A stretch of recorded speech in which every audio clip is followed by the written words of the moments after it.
যে এই বাচ্চারা অনেক মারছে রাত্রে। মারার পর আমি বাচ্চার কাছে জিজ্ঞেস করছি, এরা আরো কয়েকবার মারছে। আমি আই দেখছি একবার মারছে, আমি ধরতে আইছি। ধরার পর কইতেছে আমার ছেলে আমি মারি, তাতে আপনার কি? আপনি চললে যান, আপনার বাণিজ্য সহ করে, নইলো বাণিজ্য থাকবে না। পরে আমার ধাক্কা দিয়ে সরাই দিয়েছে, আমি সরিয়ে গেছি। আমি কইতেছি তাহলে এডুক বাচ্চা তোমরা তুই যে মারো কিসের কারণে মারো? পূর্ণাবার লোক শিশু কি বোঝে? কইতেছে আমার বাচ্চা আমি মারিয়ে ফেলাম, তাতে তার। আসছি ধরেন এদিক দিয়ে যাইতেছি, এই দোকানে আইসে আমরা সবসময় বসে চা তো খাই। এই ধারে কাছে একটা দোকান আছে, বাচ্চারা মাঝে মাঝে দেই সবার সাথে খেলাধুলো করে।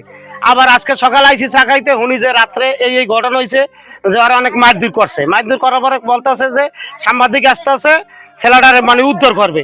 যে আর বাপে রাত্রে মারধর করিয়া কেরাসিন তেল গাইতেছে, যে আরে একটু আগুন কেরাসিন তেল দিয়ে জ্বালাই দিম। আমরা এই কথা শুনি এই জায়গায় দাঁড়াইছি। আমি যদি সবাই মিলাই দেন সব ছোট থাকতে থইয়ে চলে গেছে। আর বাবাই গাঁজা টাজা খায়, গাঁজা টাজা বেচে, বাড়ির মধ্যে অনেক আড্ডা চলে। তাই আর হুবুর গোদারে যাইতে দেয় না, যাইতে না দিলে বাচ্চারা কোনো কাছে মিলতেও পারে না কারো দ্বারে, হলে মারধর করে বাচ্চাটারে। আরো একবার মারছে বাচ্চাটারে, আমি ইয়ে উদ্ধার করছি। আর ওই পাশের ঘরে একজনে ধরতে আইছিলে, মাইয়েরও মারছে। এবার নবই নিয়ে এসে হ্যাগোদারে নালিশ করছে, বাচ্চার কথা কই যে বাচ্চারে আর কি গ্রামে মানুষে মারে, কিন্তু বাচ্চাই বলছে যে না। তোমার আব্বা আটকাই রেখে গেছে কেন?